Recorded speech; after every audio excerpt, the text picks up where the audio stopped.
Good morning, નમસ્તે વિદ્યાર્થી મિત્રો.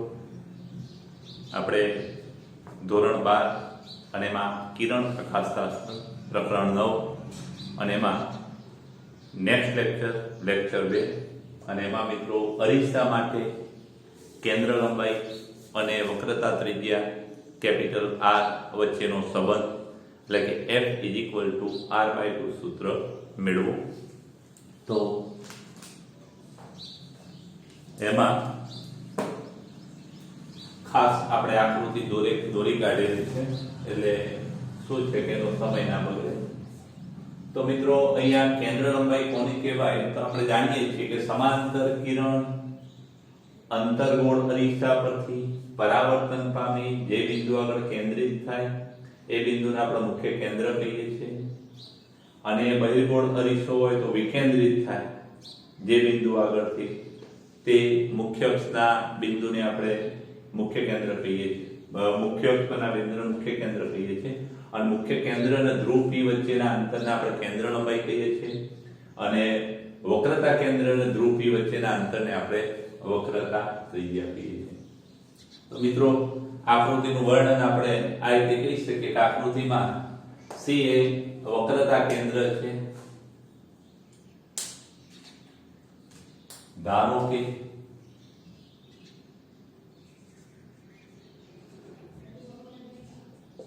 આકૃતિમાં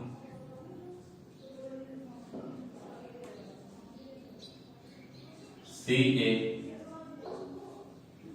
અંતર્ગોળ અરીસા અથવા બહિર્ગોળ અરીસા એટલે આપણે અરીસો જ શબ્દ વાપરીશું.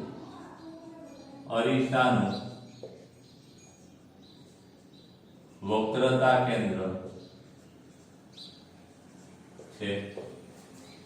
મુખ્ય અક્ષને સમાંતર કિરણ M બિંદુ આગળ આપાત થાય છે જે મુખ્ય કેન્દ્ર F માંથી પરાવર્તન પામે છે.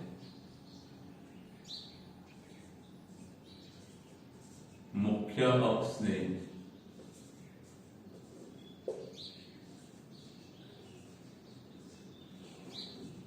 સમાંતર કિરણ જે M બિંદુ આગળ અરીસાના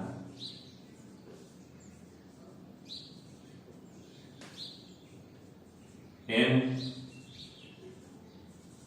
બિંદુ આગળ અથવા બિંદુ પર થી પરાવર્તન પામી મુખ્ય કેન્દ્ર F માંથી પસાર થાય છે.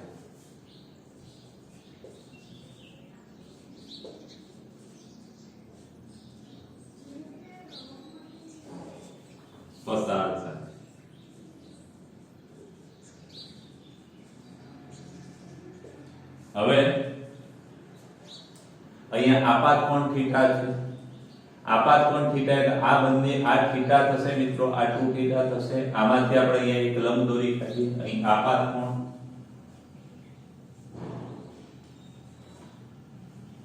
લંબ કોને કહેવાય કે CM એ M બિંદુ આગળ દોરેલો લંબ છે.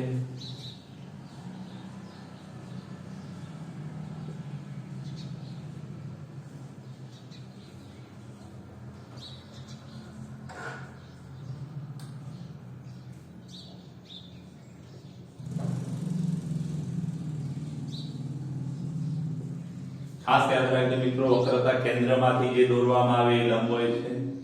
આપાત કોણ થીટા છે.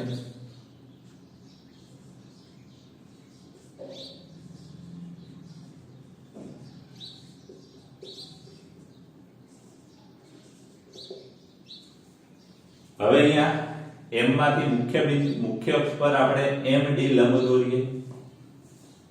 M માંથી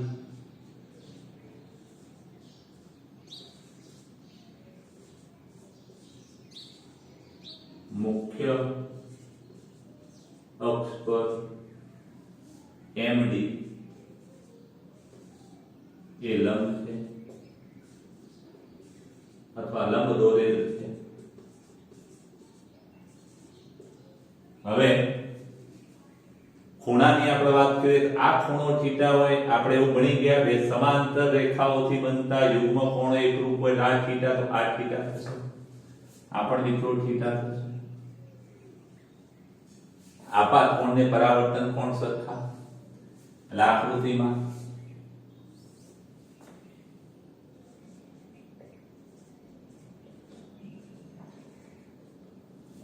ખૂણો MCD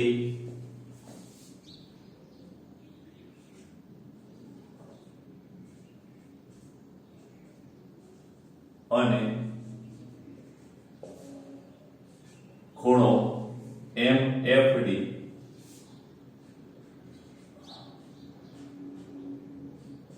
is equal to 2 theta.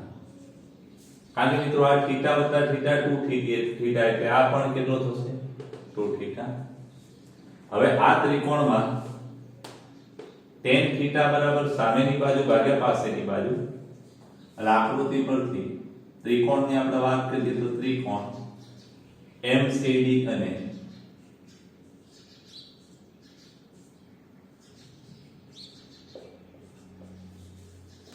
MFD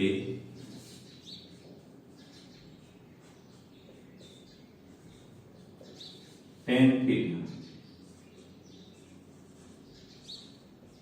is equal to MD ભાગ્યા CD.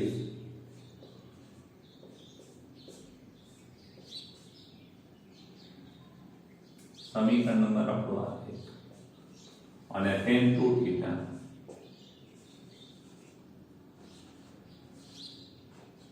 is equal to MD ભાગ્યા FD. સમીકરણ નંબર આપણો. હવે મિત્રો અહીંયા કિરણો પેરેક્સિયલ હોય તો થીટા અને 2 થીટા ખૂબ નાના બને, તો પેરેક્સિયલ કિરણો માટે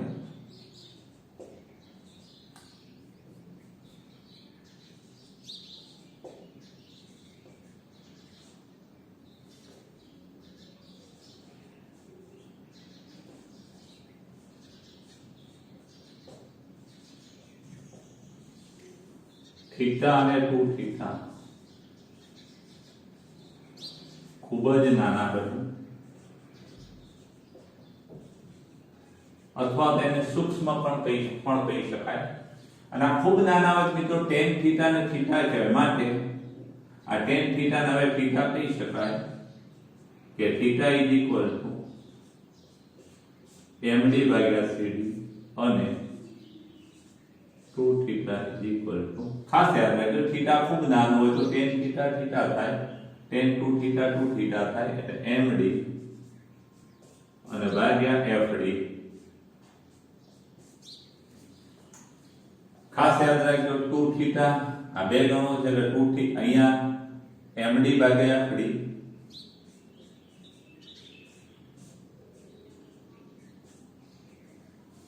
MD ભાગ્યા FD બરાબર 2 થીટા એટલે 2 MD ભાગ્યા FD બરાબર 2 અને થીટા ની જગ્યાએ શું મુકાય MD ભાગ્યા CD. સમીકરણ નંબર આપણો ખાસ યાદ રાખજો અહીંયા 2 થીટા થીટા ની જગ્યાએ MD ભાગ્યા CD એટલે 2 MD ભાગ્યા CD બરાબર MD ભાગ્યા FD. હવે એક વાત ખાસ યાદ રાખજો MD ઉડી જશે એટલે 1/FD is equal to 2/. હવે મિત્રો ખાસ યાદ રાખજો પેરાક્સિયલ કિરણો માટે D અને P અત્યંત નજીક છે. અહીં પેરાક્સિયલ કિરણો માટે D અને P ખૂબ જ નજીક હોવાથી અથવા અત્યંત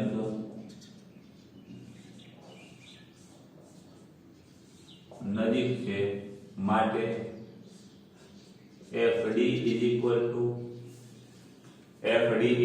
કેન્દ્ર લંબાઈ F અને CD is equal to R વક્રતા ત્રિજ્યા. અને માટે અહીંયા મિત્રો 1/F એટલે FD એટલે કે 1 ના છેદમાં નાનો f is equal to 2 ના છેદમાં r. અને માટે આવું કહી શકાય મિત્રો f is equal to r ભાગ્યા 2. આવું સૂત્ર મિત્રો મળે.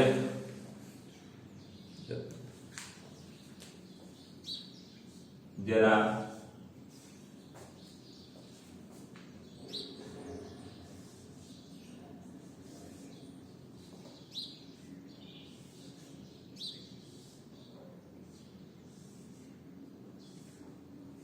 મિત્રો સ્ક્રીનશોટ લઈ લેજો અને ઉતારી દેજો સારા અક્ષરથી.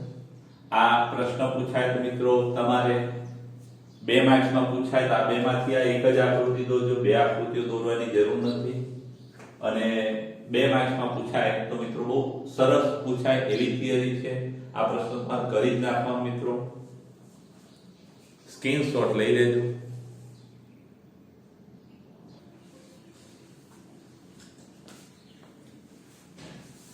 મિત્રો અરીસાનું સૂત્ર, તો અરીસાનું સૂત્ર મેળવીએ એ પહેલા પ્રતિબિંબ મેળવવા માટે કિરણો કેવા લેવા જોઈએ. તો મિત્રો ખાસ યાદ રાખજો, પરાવર્તનની ઘટના હોય કે વક્રીભવની ઘટના હોય, કોઈ પણ બિંદુમાંથી નીકળતા કિરણો પરાવર્તન પામી કે વક્રીભવન પામી જે બિંદુ આગળ કેન્દ્રિત થાય તે બિંદુ એ આપેલા બિંદુનું પ્રતિબિંબ થાય. એટલે મિત્રો આ એ બિંદુનું પ્રતિબિંબ મેળવવું હોય તેમાંથી નીકળતા કિરણો પરાવર્તન પામી જ્યાં કેન્દ્રિત થાય એ બિંદુ એ આપેલા બિંદુનું પ્રતિબિંબ કહેવાય. એટલે મિત્રો પ્રતિબિંબ મેળવવા માટે ખાસ યાદ રાખવાનું કે કોઈ પણ બિંદુમાંથી નીકળતા ઘણા બધા કિરણો લેવાની જરૂર નથી મિત્રો 2 જ કિરણો લેવાના અને એ 2 કિરણો પરાવર્તન પામી જે બિંદુ આગળ કેન્દ્રિત થાય એ બિંદુ એ આપેલા બિંદુનું પ્રતિબિંબ થશે. હવે કેવા કિરણો ધ્યાનમાં લેવા પરાવર્તનમાં, તો ખાસ યાદ રાખજો કે એક મુખ્ય અક્ષને સમાંતર કિરણ કે જે પરાવર્તન પામી મુખ્ય કેન્દ્રમાંથી પસાર થાય, નંબર 1. બીજું મિત્રો કે વક્રતા કેન્દ્ર સીમાથી પસાર થતું કિરણ એ તે જ દિશામાં પરાવર્તન પામે, એટલે મિત્રો વિચલન પામે નહીં, અથવા 180 ડિગ્રી વિચલન પામે એમ કહી શકાય, અથવા એ જ માર્ગે પાછું આવે. અને ત્રીજી વાત મિત્રો મુખ્ય કેન્દ્રમાંથી પસાર થતું કિરણ સમાંતર બની જાય મુખ્ય અક્ષને. અને ચોથું મિત્રો કે ધ્રુવ P આગળ આપાત થતું કિરણ છે એ પરાવર્તનના નિયમોનું પાલન કરે. વક્રતા કેન્દ્રમાંથી P પર દોરેલો આ જે લંબ છે અને મિત્રો P આગળ દોરેલા લંબ સાથે આ જે આપાત કિરણ છે એ જે ખૂણો બનાવે એટલો જ પરાવર્તન ખૂણો બને. અહીંયા માનો કે એના માટે વાત કરવી હોય તો આ ખૂણાને આપણે થીટા કહીએ તો આ ખૂણો પણ થીટા થવાનો. તો આટલી વાત પ્રતિબિંબ મેળવવા માટેની ખાસ તમારે યાદ રાખવાની મિત્રો. અને હવે આપણે અરીસાના સૂત્ર તરફ જઈ રહ્યા છીએ મિત્રો. થિયરી લાંબી છે એટલે વર્ણન હું નહીં લખું, હું બોલી જઈશ. આકૃતિમાં એક રેખીય વસ્તુ AB, અંતર્ગોળ અરીસાની સામે મુખ્ય અક્ષને લંબ રાખેલી છે અને AB નું પ્રતિબિંબ A', B' છે. પ્રતિબિંબ મેળવવાની મિત્રો જે પ્રતિબિંબ મેળવવાનું જે વર્ણન છે એ ટેક્સ્ટમાં છે નહીં, પણ આપણે આવું લખી શકીએ લખવું હોય તો કે એમાંથી નીકળતું મુખ્ય અક્ષને સમાંતર કિરણ M બિંદુ આગળ આપાત થાય, પરાવર્તન પામી મુખ્ય કેન્દ્રે F માંથી પસાર થાય, એમાંથી ધ્રુવ P પર આપાત થતું કિરણ છે એ પરાવર્તન પામી જે કોણે આપાત થાય એટલા જ કોણે પરાવર્તન પામે. અને M અને P આગળથી પરાવર્તિત થતા કિરણો A' આગળ મળે છે અને માટે A' એ બિંદુનું પ્રતિબિંબ થાય. અહીં વસ્તુ મુખ્ય અક્ષને લંબ છે મિત્રો, એટલે પ્રતિબિંબ પણ સમમિતિના આધારે મુખ્ય અક્ષને લંબ જ મળે. મિત્રો આ કિરણ પથમાં કિરણો જો ના દર્શાવેલા હોય તો પરીક્ષામાં તમારા આકૃતિનો અડધો માર્ક્સ હોય છે, એમ નથી મળતો. તો આટલી આકૃતિમાં ખાસ વાત યાદ રાખજો. અહીંયા વસ્તુ AB છે, પ્રતિબિંબ A', B' છે. હવે મિત્રો અહીંયા ખાસ બે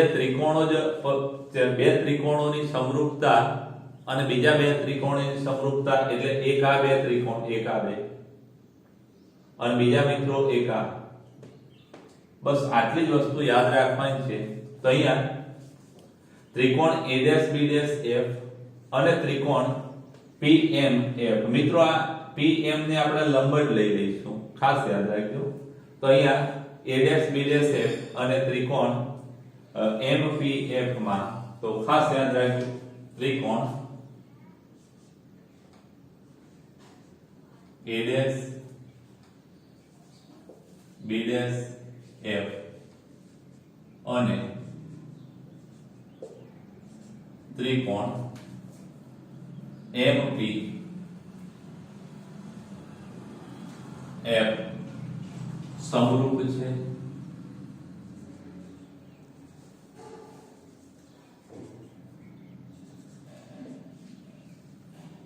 અને માટે ખાસ યાદ રાખજો સમરૂપતાની શરતમાં આ ભાગ્યા આ બરાબર આ ભાગ્યા આ એટલે કે a dash b dash ભાગ્યા pm is equal to fb ભાગ્યા fp fb dash ભાગ્યા fp ખાસ યાદ રાખજો મિત્રો અહીંયા pm એ મિત્રો ab જેટલું છે pm બરાબર ab એટલે pm ની જગ્યાએ આપણે ab મૂકીશું એટલે a dash b dash અથવા અહીં a dash b dash બરાબર શું થાય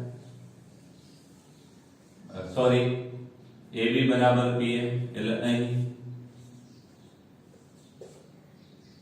pm ની જગ્યાએ આપણે ab મૂકવાના છે અને એક વાત અહીંયા જ લખી દઈએ મિત્રો b dash fp સમરેખ છે એટલે આ વત્તા આ બરાબર આ થશે એટલે fb dash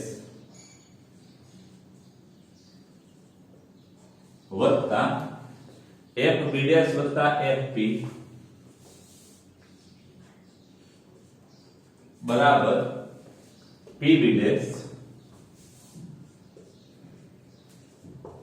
અને માટે fb dash બરાબર શું થાય fb dash બરાબર pb dash માઈનસ fp અને માટે આપણે શું કહી શકીએ એક આ અને બીજું આ આને આપણે સમીકરણ નંબર 2 કહી દઈએ ક્રમ મિત્રો વધી જાય તો ચિંતા નહીં કરવાની સમીકરણ 1 અને 2 પરથી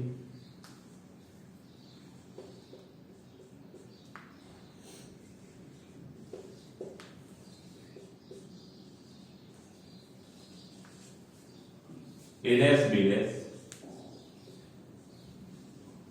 ભાગ્યા અહીંયા pm ની જગ્યાએ b મૂકીશું is equal to f b dash p b dash minus fp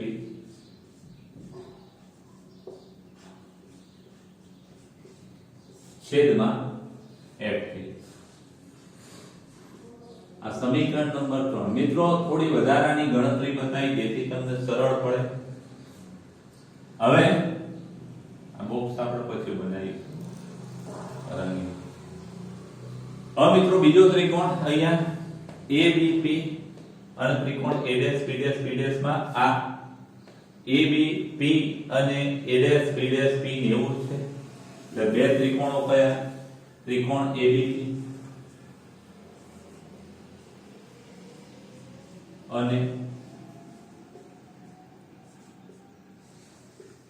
A dash B dash P માં ખૂણો B એટલે કે ABP બરાબર ખૂણો A dash B dash P બરાબર 90 ડિગ્રી મતલબ કે કાટખૂણો છે અને માટે બે ત્રિકોણો માટે આ બે ત્રિકોણ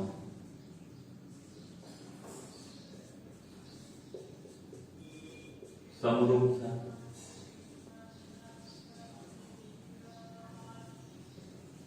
અને માટે સમરૂપતાની શરતનો આપણે ઉપયોગ કરીએ તો a dash b dash ભાગ્યા ab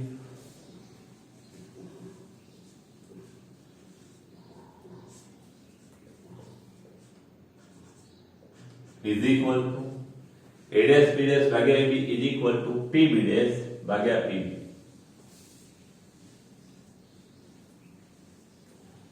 ભાગ્યા pb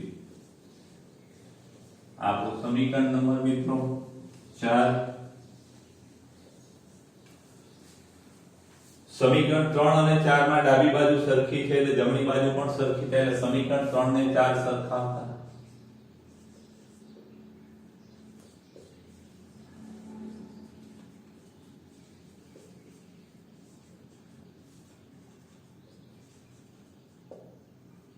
મિત્રો એક વિદ્યાર્થીએ કોમેન્ટ કરેલી અક્ષર નાના છે તો મિત્રો મોટા બનાવવાનો પ્રયત્ન કરેલો છે આ સમીકરણ 3 અને 4 સરખાવતા સમીકરણ 3 pb - fp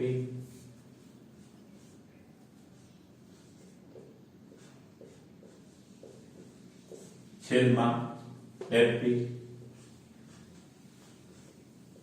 is equal two જમણી બાજુ સોરી સમીકરણ 4 માં pb ભાગ્યા pb સમીકરણ નંબર 5.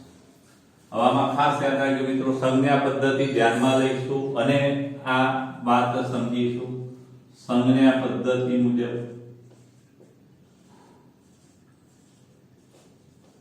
પરથી ચલો અહીંયા બધા જ મિત્રો વસ્તુ તરફ અંતરો છે અને વસ્તુ તરફના બધા જ અંતરો ઋણ કહેવામાં આવે એટલે આપણે એમ કહી શકીએ કે આ u પણ ઋણ થશે પ્રતિબિંબ અંતર પણ ઋણ થશે કેન્દ્ર લંબાઈ એ ઋણ થશે એટલે આપણે એમ કહી શકીએ pb બરાબર pb બરાબર અને fp બરાબર શું થશે જરા જોઈ લઈએ મિત્રો તો pb એટલે કે v પણ v કેવા મિત્રો આ બાજુનું અંતર છે એટલે -v pb એ પણ આ બાજુ છે વસ્તુ તરફ એ પણ માઈનસ વસ્તુ અંતર ઋણ અને fp એ કેન્દ્ર લંબાઈ એ પણ મિત્રો આ બાજુ છે વસ્તુ તરફ એટલે ખાસ યાદ રાખજો કે વસ્તુ તરફના બધા જ અંતરો ધન કે ઋણ કહેવાય અને એની પાછળની દિશાના ધન કહેવાય તો મિત્રો અહીંયા એનો ઉપયોગ કરીએ માટે pb એટલે કે -v -fp માઈનસ અને માઈનસ એટલે કે પ્લસ f થશે છેદમાં fp એટલે માઈનસ f અહીંયા મિત્રો એક સ્ટેપ વધારવું હોય તો વધારી શકાય કઈ ફેર નહીં પડે ઇઝ ઇક્વલ ટુ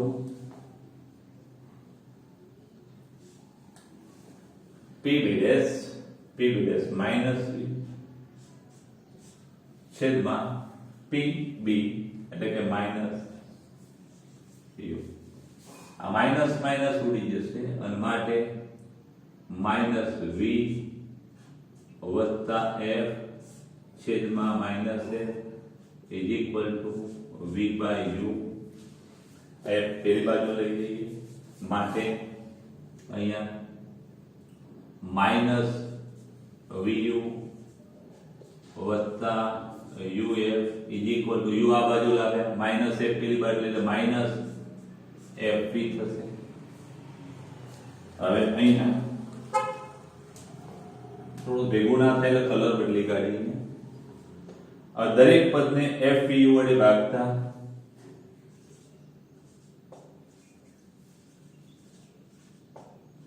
fuv વડે ભાગતા તો ભાગ્ય મિત્રો અહીંયા માઈનસ vu ભાગ્યા fu વત્તા uf છેદમાં fuv is equal two minus fp vf છેદમાં fuv અને માટે અહીંયા vu ઉડી જાય એટલે -1/f વત્તા uf ઉડે એટલે 1/v આ uf ઉડી જશે ઇઝ ઇક્વલ ટુ vf ઉડશે એટલે 1/u અને માટે સોરી આ માઈનસ રહેશે મિત્રો આ માઈનસ છે આ બાજુ આવે તો ધન થઈ જશે એટલે 1/u વત્તા 1/v આ 1/f ઋણ છે પેલી બાજુ જાય ધન થઈ જશે મિત્રો અને આ જે સમીકરણ છે એ સમીકરણને મિત્રો ગૌસનું સમીકરણ કહેવામાં આવે છે અથવા એને અરીસાનું સૂત્ર પણ કહેવાય છે. તો મિત્રો આ થિયરી બહુ અગત્યની છે, તમે ખાસ તૈયાર કરી દેજો. સંજ્ઞા પદ્ધતિ બહુ મહત્વની છે. આ મેં વચ્ચે ગણતરી અલગ બતાવી, x માં નથી મિત્રો, પણ સમજણ સારી પડશે એ આશય.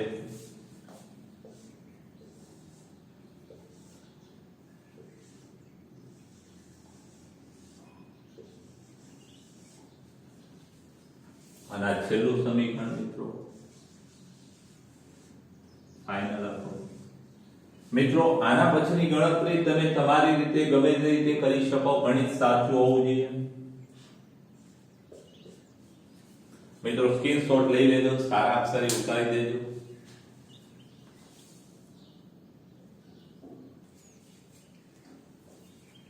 મિત્રો આમાં છેલ્લો ટોપિક અરીસા માટે મોટવણી. તો અરીસા માટે મોટવણી એને લેટરલ મેગ્નિફિકેશન પણ કહેવામાં આવે છે. પેલું પડતું લેટરલ મેગ્નિફિકેશન પણ કહેવામાં આવે છે. હવે લેટરલ મેગ્નિફિકેશન એટલે શું મિત્રો? તો પ્રતિબિંબની ઊંચાઈ અને વસ્તુની ઊંચાઈના ગુણોત્તરને મોટવણી કહેવામાં આવે છે. અહીં વસ્તુ AB ની ઊંચાઈ આપણે h કહીએ અને પ્રતિબિંબની ઊંચાઈ આપણે h ડેશ કહીશું. એટલે મોટવણી બરાબર શું થાય? તો કે પ્રતિબિંબની ઊંચાઈ a ડેશ b ડેશ અને ભાગ્યા વસ્તુની ઊંચાઈ AB, એને મોટવણી કહેવામાં આવે છે, h ડેશ ભાગ્યા h. તો મિત્રો આમાં ખાસ યાદ રાખજો, મોટવણીનું જે સૂત્ર છે એમાં આપણે માત્ર મૂલ્યો લઈએ છીએ, એટલે એમાં સંજ્ઞા પદ્ધતિ ખાસ લઈશું નહીં, h ડેશ ભાગ્યા h. આવું આપણું સૂત્ર થશે. આકૃતિની ભૂમિતિ પરથી આપણે એમ કહી શકીએ કે tan θ બરાબર સામેની બાજુ ભાગ્યા કર્ણ અને tan θ બરાબર સામેની બાજુ પાસેની બાજુ, સામેની બાજુ ભાગ્યા પાસેની બાજુ. એટલે આકૃતિની ભૂમિતિ પરથી tan θ શું થાય? ત્રિકોણ ABP માં AB ભાગ્યા PB. કયા ત્રિકોણ પરથી? ત્રિકોણ ABP પરથી. અને બીજું મિત્રો tan θ અહીંયા A ડેશ B ડેશ ભાગ્યા PB ડેશ.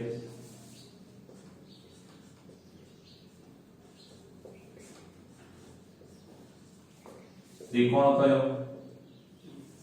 કારણ કે ત્રિકોણ અથવા ત્રિકોણ A dash B dash P પરથી. અને માટે મિત્રો બંને ત્રિકોણો સરખાવીએ તો AB ભાગ્યા PB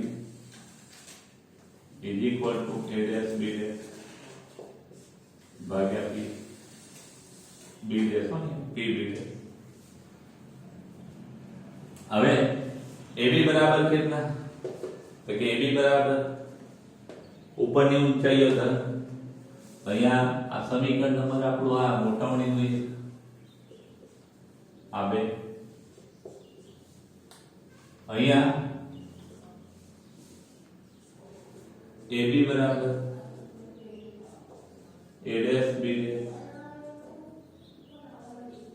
PB અને P B ડેશ. AB એટલે વસ્તુની ઊંચાઈ h, A dash B dash પ્રતિબિંબની ઊંચાઈ h ડેશ. પણ ખાસ યાદ રાખજો મિત્રો, પ્રતિબિંબ ઉલટું છે, મુખ્ય અક્ષની નીચેની ઊંચાઈ ઋણ કહેવાય. PB P B એટલે વસ્તુ અંતર, પણ આ બાજુ છે એટલે માઈનસ q અને માઈનસ. અને માટે મિત્રો અહીંયા AB એટલે કે h ભાગ્યા PB minus u is equal to A dash B dash h dash કેવો માઈનસ અને PB dash માઈનસ P અને માટે આને પેલી બાજુ લઈ જઈએ તો માઈનસ v ભાગ્યા u, આ માઇનસ માઇનસ ઉડી જાય, 1 માઇનસ રહેશે.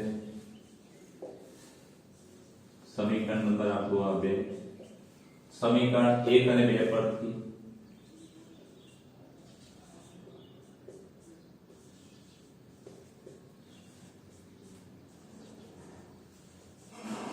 મોટવણી m is equal to h dash ભાગ્યા u અને h dash ભાગ્યા h બરાબર માઈનસ v બાય u.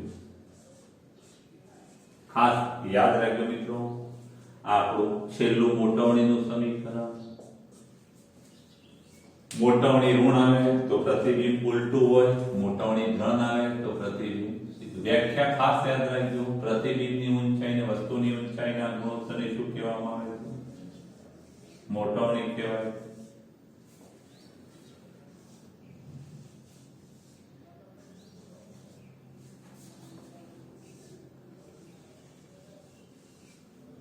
પ્રતિબિંબ સીધું હોય તો મોટવણી ધન આવે. તો મિત્રો આ પ્રશ્ન પૂછાય મોટવણીનો તો પણ તમારે આકૃતિ દોરવાની, ખાસ h અને h' દર્શાવવાના. આમાં મિત્રો થીટા લઈ tan થીટા પરથી પણ આ ગણી શકાય. તમે સમરૂપતાની શરતોનો ઉપયોગ કરી પણ આ પરિણામ મેળવી શકાય છે. એટલે આ પરિણામ મેળવવા માટે તમે સમરૂપતા વાપરો કે ત્રિકોણમિતિ, એમાંથી કોઈ પણનો ઉપયોગ કરી શકો. તો મિત્રો સ્ક્રીનશોટ લઈ લેજો.